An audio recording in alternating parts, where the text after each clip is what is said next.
Bienvenue pour cette nouvelle vidéo. Comment on fait? Aujourd'hui, on apprend à poser une soustraction en colonne. C'est parti, il s'agit évidemment de calcul. L'exemple qui va nous servir est 5072 moins 784.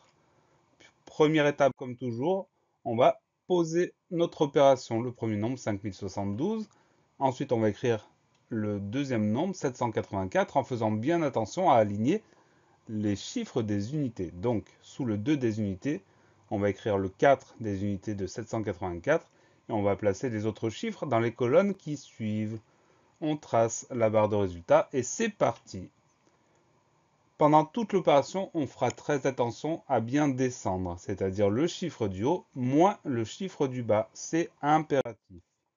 Donc, on commence avec la colonne des unités et on va faire 2 moins 4. Alors, évidemment, 2 moins 4, c'est impossible parce que quand on a 2, on ne peut pas enlever 4. Donc, dès le début de cette opération, on va devoir utiliser une retenue.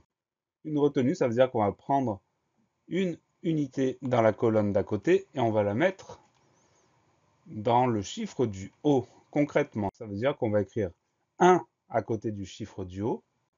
Et ensuite, on va écrire 1 plus à côté du chiffre du bas de la colonne d'à côté.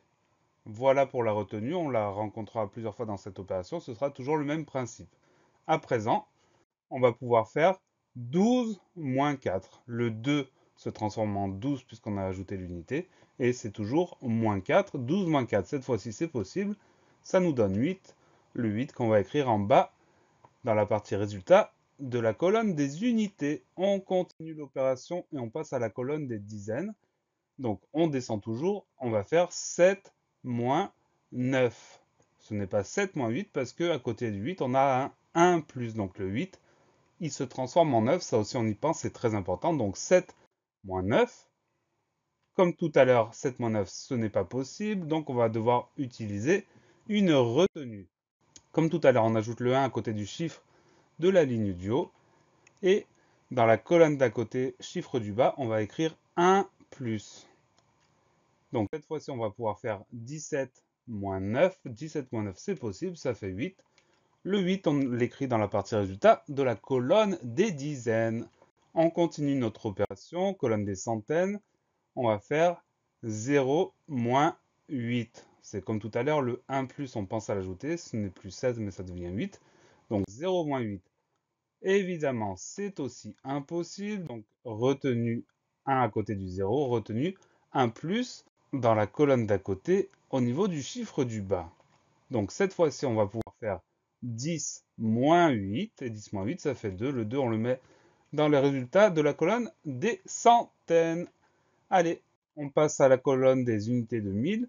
Au départ, on a 5 moins rien du tout, mais on a le 1 plus de la retenue. Donc ça nous donne 5 moins 1. 5 moins 1, ça fait 4. On écrit ce chiffre au niveau du résultat de la colonne des unités de 1000. Et le tour est joué, l'opération est terminée. N'hésitez pas à laisser un commentaire, à poser une question pour une nouvelle vidéo. Et à bientôt sur Comment on fait.